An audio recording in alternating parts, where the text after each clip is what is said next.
ಇನ್ನು ಇಷ್ಟೆಲ್ಲ ಬೆಳವಣಿಗೆಗಳ ಮಧ್ಯೆ ಈಗ ಈ ಒಂದು ಪ್ರಕರಣ ಎಷ್ಟರ ಮಟ್ಟಿಗೆ ಕಾಂಗ್ರೆಸ್ ಬ್ರಹ್ಮಾಸ್ತ್ರವಾಗಿ ತೆಗೆದುಕೊಂಡಿದೆ ಇದನ್ನ ಅನ್ನೋದನ್ನ ಗಮನಿಸ್ತಾ ಹೋದ್ರೆ ಹಾಸನ ಸಂಸದ ಪ್ರಜ್ವಲ್ ರೇವಣ್ಣ ರಾಸಲೀಲೆ ಪ್ರಕರಣಕ್ಕೆ ಸಂಬಂಧಪಟ್ಟಂತೆ ರಾಸಲೀಲೆ ವಿಚಾರವೇ ಕಾಂಗ್ರೆಸ್ಗೆ ಅತಿ ದೊಡ್ಡ ಬ್ರಹ್ಮಾಸ್ತ್ರವಾಗಿದೆ. ಹೈಕಮಾಂಡ್ ನಾಯಕರನ್ನೇ ಗುರಿಯಾಗಿಸಿ ಆರೋಪ ಮಾಡ್ತಾ ಇದೆ ಕಾಂಗ್ರೆಸ್. ಬಿಜೆಪಿ ವಿರುದ್ಧ ಅಟ್ಯಾಕ್ ಮಾಡ್ತಿದ್ದಾರೆ ಕೈ ನಾಯಕರು. ಪ್ರಜ್ವಲ್ ವಿದೇಶಕ್ಕೆ ಪರಾರಿಯಾಗಲು ಮೋದಿಯವರೇ ಸಹಕಾರ ನೀಡಿದ್ದಾರೆ ಅಂತ ಮೋದಿಯವರ ವಿರುದ್ಧ ಹರಿಹಾಯಲಾಗ್ತಾ ಇದೆ. ಮೋದಿ ಸಹಕಾರ ಕೊಟ್ಟಿದ್ದಾರೆ ಅಂತ ಪ್ರಿಯಾಂಕಾ ಗಾಂಧಿ ಅವರು ಆಕ್ರೋಶ ವ್ಯಕ್ತಪಡಿಸಿದ್ದಾರೆ. ದೇವೇಗೌಡರು ಪ್ಲಾನ್ ಮಾಡಿ ವಿದೇಶಕ್ಕೆ ಕಳಿಸಿದ್ದಾರೆ. ಪ್ರಜ್ವಲ್ ರೇವಣ್ಣನನ್ನ ದೇವೇಗೌಡರೇ ಪ್ಲಾನ್ ಮಾಡಿ ವಿದೇಶಕ್ಕೆ ಕಳಿಸಿದ್ದಾರೆ ಅಂತ ಹೈ ನಾಯಕರನ್ನೇ ಟಾರ್ಗೆಟ್ ಮಾಡಿ ಕಾಂಗ್ರೆಸ್ ಟೀಕೆ ಮಾಡ್ತಾ ಇದೆ. ಪ್ರಜ್ವಲ್ ವಿಚಾರದಲ್ಲಿ ಮೈತ್ರಿ ನಾಯಕರಿಗೆ ಮುಜುಗರ ಅಂತೂ ಆಗಿದೆ. ಸೆಕ್ಸ್ ಸ್ಕ್ಯಾಂಡಲ್ ಗೊತ್ತಿದ್ರು ಯಾಕೆ ವೀಸಾ ಕೊಟ್ರು ಅಂತ ಕಾಂಗ್ರೆಸ್ ಮುಖಂಡರು ಬಿಜೆಪಿ ವಿರುದ್ಧ ಹರಿಹಾಯ್ತಿದ್ದಾರೆ. ಅಮಿತ್ ಶಾ ವಿರುದ್ಧ ಸಿಎಂ ಸಿದ್ದರಾಮಯ್ಯ ಗುಡುಗಿದ್ದಾರೆ. ಹಾಸನ ಸಂಸದ ಪ್ರಜ್ವಲ್ ರೇವಣ್ಣ ರಾಸಲೀಲೆ ಪ್ರಕರಣಕ್ಕೆ ಸಂಬಂಧಪಟ್ಟಂತೆ ಬಹಳ ದೊಡ್ಡ ಮಟ್ಟದ ಸುದ್ದಿ ಆಗ್ತಾ ಇದೆ. ಅಂತಾರಾಷ್ಟ್ರೀಯ ಮಟ್ಟದಲ್ಲೂ ಕೂಡ ಪ್ರಜ್ವಲ್ ರೇವಣ್ಣನ ರಾಸಲೀಲೆ ಪ್ರಕರಣ ಸದ್ದು ಮಾಡ್ತಾ ಇದೆ. ಈ ಬೆಳವಣಿಗೆಗಳ ಮಧ್ಯೆ ಕಾಂಗ್ರೆಸ್ ಇದನ್ನ ಬ್ರಹ್ಮಾಸ್ತ್ರವಾಗಿ ತೆಗೆದುಕೊಂಡಿದೆ. ಲೋಕಸಭಾ ಎಲೆಕ್ಷನ್ ಒಂದು ಕಡೆ ನಡೀತಾ ಇರೋದ್ರಿಂದ ಇದು ಕಾಂಗ್ರೆಸ್ಗೆ ದೊಡ್ಡ ಬ್ರಹ್ಮಾಸ್ತ್ರವಾಗಿ ಪರಿಣಮಿಸಿದೆ. ಹೆಚ್ಚಿನ ಡೀಟೇಲ್ಸ್ ನೀಡ್ತಾರೆ ನಮ್ಮ ಪ್ರತಿನಿಧಿ ಶಶಿಧರ್. ನ್ಯೂಸ್ ರೂಮ್ನಿಂದ ನೇರವಾಗಿ ಸಂಪರ್ಕದಲ್ಲಿದ್ದಾರೆ.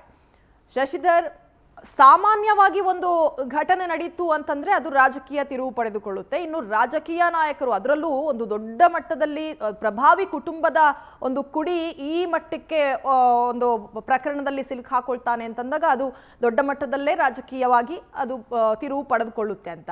ಈಗ ಕಾಂಗ್ರೆಸ್ ಇದನ್ನ ಬಹಳ ದೊಡ್ಡ ಬ್ರಹ್ಮಾಸ್ತ್ರವಾಗಿ ತೆಗೆದುಕೊಂಡಿದೆ ಅನ್ನೋದ್ರಲ್ಲಿ ಯಾವುದೇ ಅನುಮಾನಗಳಿಲ್ಲ. ಏನೇನೆಲ್ಲ ನಡೀತಾ ಇದೆ ಶಶಿಧರ್? ಪ್ರಮುಖವಾಗಿ ದಕ್ಷಿಣ ಭಾರತದಲ್ಲಿ ಮೊದಲನೇ ಬಾರಿಗೆ ಪ್ರಧಾನಿ ಇದ್ದಂಥವರು ದೇವೇಗೌಡರು. ಹಾಗಾಗಿ ದೇವೇಗೌಡರಿಗೆ ಸುಮಾರು 6 ದಶಕಗಳಿಗಿಂತಲೂ ಹೆಚ್ಚಿನ ಕಾಲ ಅವರಿಗೆ ರಾಜಕೀಯ ಇತಿಹಾಸ ಇದೆ. ತಮ್ಮ ಕುಟುಂಬಕ್ಕೂ ಕೂಡ ಸಾಕಷ್ಟು ಗೌರವ ಇದೆ. ಮತ್ತು ದೇವೇಗೌಡರ ಬಗ್ಗೆ ಇದುವರೆಗೂ ಕೂಡ ಒಂದೇ ಒಂದು ಕಪ್ಪು ಚುಕ್ಕಿಲ್ಲದಂಥ ರಾಜಕಾರಣ ಮಾಡಿದಂಥ ಏಕೈಕ ವ್ಯಕ್ತಿಯನ್ನು ಕೂಡ ಹೆಗ್ಗಳಿಕೆ ಕೂಡ ಇದೆ. ಆದರೆ ಇಂಥ ಕುಟುಂಬದಲ್ಲಿ ಹುಟ್ಟಿದಂಥ ಪ್ರಜ್ವಲ್ ರೇವಣ್ಣ ಅವರ ನೀಚ ಕೆಲಸದಿಂದ ಇವತ್ತು ಇಡೀ ದೊಡ್ಡಗೌಡರ ಕುಟುಂಬ ಇವತ್ತು ತಲೆತಗ್ಗಿಸುವಂಥ ಪರಿಸ್ಥಿತಿ ಇವತ್ತು ನಿರ್ಮಾಣ ಆಗಿದೆ. ಹಾಗಾಗಿ ಈಗೇನು ರಾಜ್ಯದಲ್ಲಿ JDS ಮತ್ತೆ ಬಿಜೆಪಿ ಮೈತ್ರಿ ಮಾಡ್ಕೊಂಡಿದೆ. ಆ ಮೈತ್ರಿಗೆ ಸಿಕ್ಕಾಪಟ್ಟೆ ಡ್ಯಾಮೇಜ್ ಕೂಡ ಆಗ್ತಿದೆ. ಇದಕ್ಕೆ ಉದಾಹರಣೆ ಅಂತಂದ್ರೆ ಸ್ವತಃ HD ಕುಮಾರಸ್ವಾಮಿ ಅವರು ಕೂಡ ಏನು ಚಿಕ್ಕಪ್ಪ ಆಗಿದ್ರು ಕೂಡ ಅದನ್ನ ಸಮರ್ಥನೆ ಮಾಡ್ಕೊಳ್ಳೋದಕ್ಕೂ ಕೂಡ ಸಾಧ್ಯವಾಗ್ತಿಲ್ಲ. ಹಾಗಾಗಿ ನಿನ್ನೆ ತಾನೇ ಅವರು HD ಕುಮಾರಸ್ವಾಮಿ ಅವರು ಕೂಡ ಒಂದು ಹೇಳಿಕೆಯನ್ನು ಕೊಟ್ಟಿದ್ರು. ಯಾಕೆ ಈ ವಿಚಾರದಲ್ಲಿ ಪ್ರಜ್ವಲ್ ವಿಚಾರದಲ್ಲಿ ನನ್ನ ಮತ್ತೆ ದೇವೇಗೌಡರನ್ನ ಎಳೆತತ್ತಾ ಇದ್ರಿ? ರೇವಣ್ಣ ಅವರ ಕುಟುಂಬವೇ ಬೇರೆ, ನನ್ನ ಕುಟುಂಬವೇ ಬೇರೆ. ನನ್ನ ಕುಟುಂಬ ಅಂತ ಬಂದಾಗ ನಾನು, ನನ್ನ ಹೆಂಡತಿ, ನನ್ನ ಮಗ ಮತ್ತೆ ನನ್ನ ಸೊಸೆ ಮತ್ತೆ ನನ್ನ ಮೊಮ್ಮಗ ಮಾತ್ರ.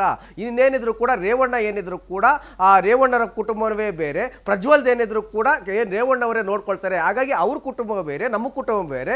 ನಮ್ದೇನಿದ್ರು ಕೂಡ ದೇವೇಗೌಡರು ಮತ್ತೆ ನಾನು ಮತ್ತೆ ನನ್ನ ಹೆಂಡತಿ ಮಕ್ಕಳು ಅನ್ನೋ ಮುಖಾಂತರ ಇವತ್ತು ಎಲ್ಲ ಒಂದು ಕಡೆ ಆ ಒಂದು ವಿಚಾರದಲ್ಲಿ ಎಲ್ಲ ಒಂದು ಕಡೆ ಸೈಡ್ ಲೈನ್ ಆಗುವಂಥ ಪರಿಸ್ಥಿತಿ ಇವತ್ತು ನಿರ್ಮಾಣ ಆಗಿದೆ.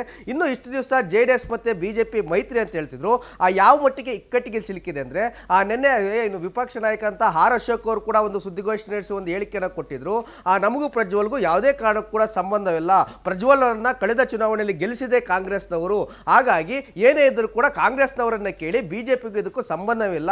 ಈಗೇನಾದರೂ ಗೆದ್ರೆ ನಮ್ಮ ಜೊತೆ ಮೈತ್ರಿ ಮಾಡ್ಕೊಂಡಿದ್ರೆ ಆಗ ನಾವು ಉತ್ತರವನ್ನು ಕೊಡ್ತೇವೆ. ಈ ವಿಚಾರದಲ್ಲಿ ನಾವು ಯಾವುದೇ ಕಾರಣಕ್ಕೂ ಕೂಡ ಪ್ರತಿಕ್ರಿಯೆ ನೀಡೋದಿಲ್ಲ ಅಂತೇಳಿ ಕೂಡ ಹೇಳಿಕೆಯನ್ನು ಕೂಡ ಕೊಡ್ತಾ ಇದ್ದಾರೆ. ಇನ್ನು ಬಿಜೆಪಿ ರಾಜ್ಯಾಧ್ಯಕ್ಷರು ಕೂಡ BY ವಿಜೇಂದ್ರ ಕೂಡ ಅವರು ಕೂಡ ಯಾವುದೂ ಕೂಡ ಬೆಂಬಲವನ್ನು ಕೂಡ ಕೊಡ್ತಾ ಇಲ್ಲ. ಯಾರು ತಪ್ಪು ಮಾಡಿದ್ರು ಕಾನೂನು ರೀತಿಯಲ್ಲಿ ಅವರಿಗೆ ತಪ್ಪು ಶಿಕ್ಷೆ ಆಗಲಿ ಅನ್ನೋ ರೀತಿಯನ್ನು ಕೂಡ ಹೇಳಿಕೆಯನ್ನು ಕೊಟ್ಟಿದ್ದಾರೆ. ಅದಕ್ಕೆ ಸಂಬಂಧಪಟ್ಟಂತೆ ಬಿಜೆಪಿಯ ಚಾಣಾಕ್ಷ ಕೂಡ ಅಮಿತ್ ಶಾ ಅವರು ಕೂಡ ಇವತ್ತು ನಿನ್ನೆ ಕೂಡ ರಿಯಾಕ್ಟ್ ಅನ್ನು ಮಾಡಿದ್ದಾರೆ. ಈ ವಿಚಾರದಲ್ಲಿ ನಾವು ಯಾವುದೇ ಕಾರಣ ಕೂಡ ಹಸ್ತಕ್ಷೇಪ ಮಾಡೋದಿಲ್ಲ. ಕಾನೂನು ರೀತಿ ಏನೆಲ್ಲ ತನಿಖೆ ಮಾಡಬೇಕು ಅದನ್ನು ಕೂಡ ತನಿಖೆ ಮಾಡಿ ಅಂತಿದ್ದಾರೆ. ಮತ್ತೆ ರಾಷ್ಟ್ರೀಯ ಮಹಿಳಾ ಆಯೋಗ ಕೂಡ ಈಗ ಎಂಟ್ರಿಯಾಗಿ ಸ್ವಯಂ ಪ್ರೇರಿತವಾಗಿ ದೂರನ್ನು ದಾಖಲಿಸಿಕೊಂಡು ತನಿಖೆ ಮಾಡಿ ಅಂತ ಕೂಡ ಹೇಳಿದ್ದಾರೆ. ಹಾಗಾಗಿ ಪ್ರಜ್ವಲ್ ರೇವಣ್ಣ ಅವರು ಮಾಡಿರೋ ವಿಚಾರದಿಂದ ಇಡೀ ಬಿಜೆಪಿಗೆ ಇವತ್ತು ರಾಷ್ಟ್ರೀಯ ಮಟ್ಟದ ನಾಯಕರಿಗೆ ಇವತ್ತು ಮುಜುಗರ ತರುವಂತ ಕೆಲಸವನ್ನು ಕೂಡ ಆಗಿದೆ. ಇದರ ಮುಂದುವರೆದ ಭಾಗವಾಗಿ ನಿನ್ನೆ ಕೂಡ ಸಿಎಂ ಸಿದ್ದರಾಮಯ್ಯ ಅವರು ಕೂಡ ಪ್ರೈಮ್ ಮಿನಿಸ್ಟರ್ಗೆ ಪತ್ರವನ್ನು ಕೂಡ ಬರೆದು ಪ್ರಜ್ವಲ್ ರೇವಣ್ಣನ ಬಂಧನವನ್ನು ಮಾಡಿ ಅವರು ಕೊಟ್ಟಿರುವಂಥ ವೀಸಾವನ್ನು ರದ್ದುಗೊಳಿಸಿ SIT ತನಿಖೆಗೆ ಹಾಜರಾಗುವಂತೆ ತಿಳಿಸಿ ಅಂತ ಹೇಳ್ಬಿಟ್ಟು ಪತ್ರವನ್ನು ಕೂಡ ಬರೆದಿದ್ದಾರೆ. ಹಾಗಾಗಿ ಪ್ರಧಾನಿ ನರೇಂದ್ರ ಮೋದಿ ಅವರು ಕೂಡ ಪ್ರಜ್ವಲ್ ರೇವಣ್ಣನಿಂದ ಇವತ್ತು ಮುಜುಗರಕ್ಕೀಡಾಗುವಂಥ ಪರಿಸ್ಥಿತಿ ಇವತ್ತು ತೀರ್ಮಾನ ಇದೆ.